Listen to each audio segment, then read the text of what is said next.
ॐ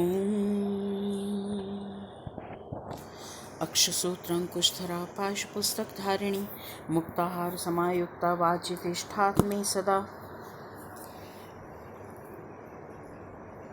महाकवि कालिदास प्रणीत अभिज्ञान शाकुंतलम नाटक के प्रथम अंक का अध्ययन अब से प्रारंभ करते हैं। या सृष्टि सृष्टुराद्या वहति विधिहुतं या हविर्या च होत्री ये द्वे कालं विधत्तः श्रुति विषय गुणा या स्थिता व्याप्य विश्वम् याम आहुः सर्वबीज प्रकृतिरिति यया प्राणिनः प्राणवन्तः प्रत्यक्षाभि प्रपन्नस्तनुभिरवतु अवस्थाभिरष्टाभिरीशः। यह श्लोक मंगलाचरण है। हमारे यहाँ हमारी साहित्य में, हमारी संस्कृति में यह विधान है कि किसी भी कार्य को प्रारंभ करने से पूर्व हम मंगलाचरण करते हैं। यह हमारी पवित्र परंपरा है। इसका निर्देश भी किया गया है, ग्रंथादो ग्रंथ मध्ये ग्रंथांते च मंगलम आचरणीयम। किसी भी कार्य की निर्विघ्न समाप्ति के लिए मंगलाचरण का विधान है।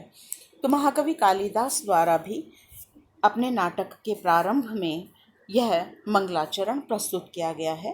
कालिदास के इष्ट भगवान शंकर हैं, इसलिए उन्होंने भगवान शिव की स्तुति यहाँ पर की है। क्या कहते हैं? भगवान शंकर 8 प्रकार की मूर्तियों से युक्त होते हुए आप सभी का कल्याण करें, यह मंगल कामना है। या सृष्टि सृष्टुर आद्या, या जो सृष्टु विधाता की, ब्रह्मा की, आद्या सृष्टि पहली सृष्टि है, या विधिहुतम, या जो विधिहुतम विधिपूर्वक आहूत की गई हवि को वहती धारण करती है, या च होत्री च, और या जो होत्री होत्र करने वाली यजमान रूप है, ये जो द्वे दो कालम विधत्तः काल को धारण करते हैं, काल को पृथक करने के या काल का विभाजन करने के कारक हैं। श्रुति विषय गुणा, श्रुति कानों का विषय, श्रवण का विषय क्या है? शब्द।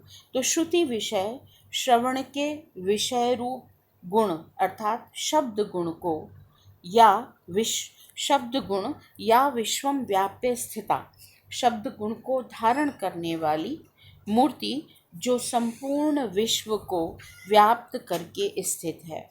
विश्वम विश्व को, या जो व्याप्त करके स्थित है। याम सर्वबीज प्रकृति ही, याम जिसको सर्वबीज प्रकृति ही सभी प्रकार के बीजों की प्रकृति इति आहु, प्रकृति ऐसा कहा गया है। यया प्राणिनः प्राणवन्तः, जिससे प्राणीगण प्राणवंत प्राणवान है, ताभी उन प्रत्यक्षाभि प्रत्यक्ष दिखाई देने वाली, अष्टाभि 8 प्रकार की, तनु भी मूर्तियों से शरीरों से, प्रपन्न युक्त, ईशः भगवान शंकर, वह अवतु आप सभी की अवतु रक्षा करें। अब यहाँ पर प्रारंभ से देखिए, संपूर्ण 8 मूर्तियों का जो उल्लेख किया गया है। तो सबसे पहली जो सृष्टि है वह जलमयी सृष्टि होती है। 5 महाभूतों में प्रथम उत्पत्ति जल की, उसी को प्रथम मूर्ति के रूप में रखा गया है। या जो विधाता की, सृष्टु षष्ठी विभक्ति का रूप है, एक वचन का, जो विधाता ब्रह्मा की आद्या सृष्टि है, पहली सृष्टि है, अर्थात ऐसी जलमयी मूर्ति जो जल के रूप में हमें प्रत्यक्ष दिखाई देती है, ऐसी जलमयी मूर्ति। या विधिहुतम हवि वहति, या जो विधि पूर्वक आहूत की गई हवियों को वहती धारण करती है। तो हवन सामग्री हम आहूत करते हैं अग्नि में, वह ही देवताओं का मुख है और समस्त हवन सामग्री को ग्रहण करके देवताओं तक पहुंचाने का कार्य करते हैं। तो हवन सामग्री को, हवि को धारण करने वाला, वहन करने वाला अग्नि स्वरूप।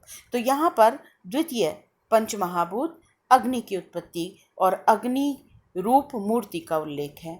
या विधिहुतम, जो विधि पूर्वक आहूत की गई हवि को वहती धारण करती है, ऐसी अग्नि रूपा मूर्ति। या चहोत्री, जो होत्री यजन करने वाली है, अर्थात यजमान स्वरूप। ये द्वे यजमान रूप मूर्ति, ये द्वे कालम विधत्तः, जो दो काल को धारण करते हैं। तो काल का धारण करने का क्षम है सूर्य और चंद्रमा का, इसलिए उन्हें दो के रूप में कहा, जो दो काल को धारण करती हैं, ऐसी सूर्य और चंद्रमयी मूर्ति। श्रुति विषय गुणा, श्रुति का विषय अर्थात सुनने का जो विषय है वह है शब्द, और शब्द गुण को जो धारण करता है वह है आकाश, और वह आकाश संपूर्ण विश्व को व्याप्त करके स्थित है। तो शब्द, श्रुति के विषय शब्द गुण को धारण करने वाली और संपूर्ण विश्व को व्याप्त करके जो स्थित है, ऐसी आकाश रूप मूर्ति।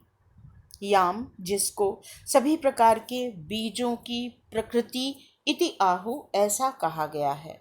तो यह कौन है? यह है पृथ्वी। पंचमहाभूत में पृथ्वी की उत्पत्ति, पहली जलमयी सृष्टि, दूसरी अग्नि रूप मूर्ति, उसके पश्चात आकाश तीसरी, और चौथा कहा इन्होंने सर्व बीज प्रकृति थी, जो समस्त बीजों की प्रकृति है, समस्त बीजों का कारण है, ऐसी पृथ्वीमयी मूर्ति।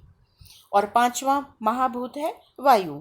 यया प्राणिनः प्राणवंतः, जिसके द्वारा संपूर्ण प्राणी जगत प्राण से युक्त है, प्राण को धारण करता है, ऐसी वायु रूप मूर्ति।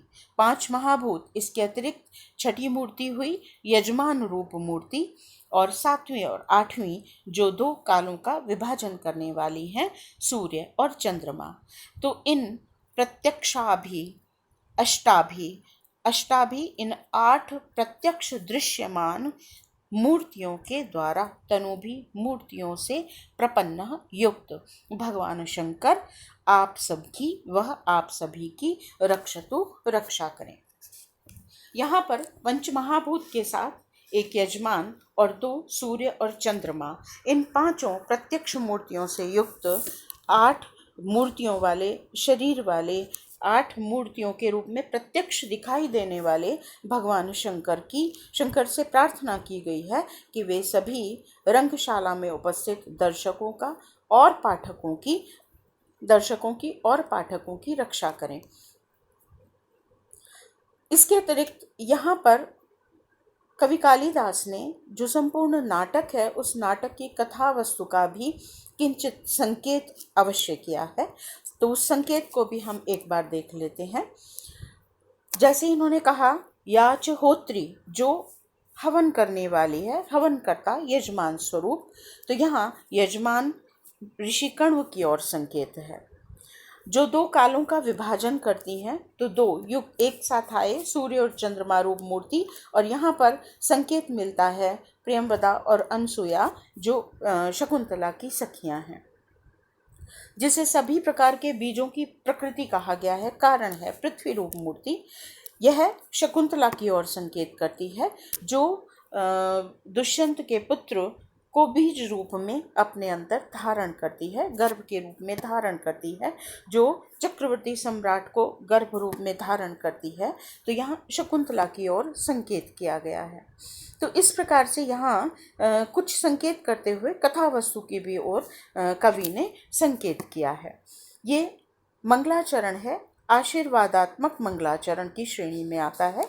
मंगलाचरण के भी कई प्रकार कहे गए हैं। एक नमस्कारात्मक मंगलाचरण कहलाता है, एक आशीर्वादात्मक मंगलाचरण कहलाता है, और एक कथा वस्तु का निर्देश करने वाला। तो यहाँ कथा वस्तु का निर्देश और आशीर्वादात्मक मंगलाचरण की श्रेणी में हम इसे रख सकते हैं।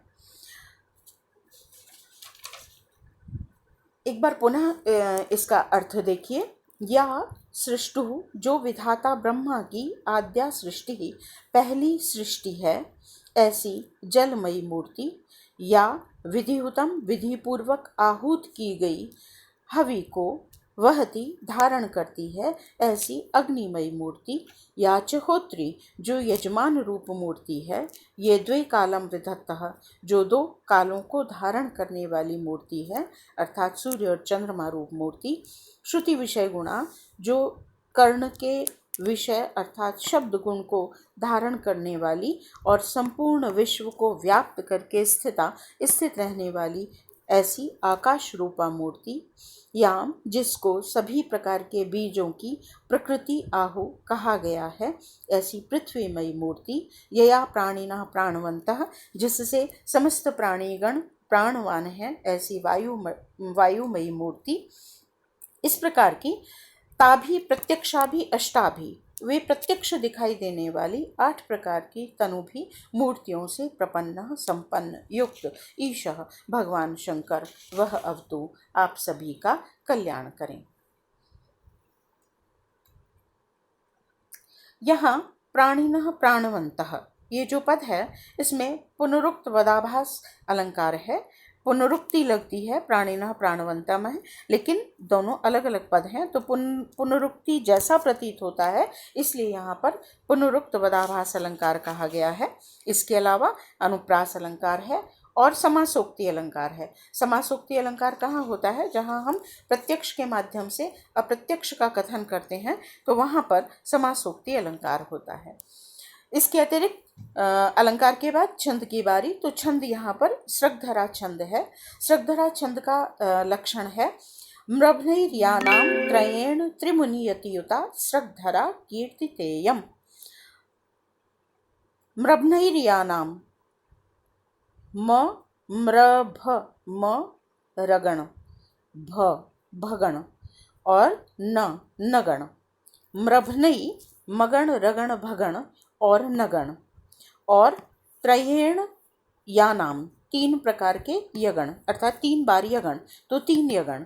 इस प्रकार से मगण रगण भगण नगण और यगण यगण यगण, इस क्रम से जहाँ पर जिस छंद में 21 वर्ण होते हैं प्रत्येक चरण में, और इसके अलावा 7 वर्णों पर यति होती है, अल्प विराम होता है, वहाँ पर सृगधरा छंद कहलाता है, सृगधरा छंद होता है। किंचित व्याकरणात्मक टिप्पणी यहाँ पर देख लेते हैं। सृष्टि ही, यहाँ सृज धातु है, उससे एक तिन प्रत्यय करेंगे तो सृष्टि प्रथमा विभक्ति का रूप बनेगा सृष्टि ही। सृष्टु सृज और उससे त्रिच प्रत्यय करेंगे और ये षष्ठी विभक्ति एक वचन का रूप है सृष्टु। सृष्टु षष्ठी विभक्ति एक वचन का रूप।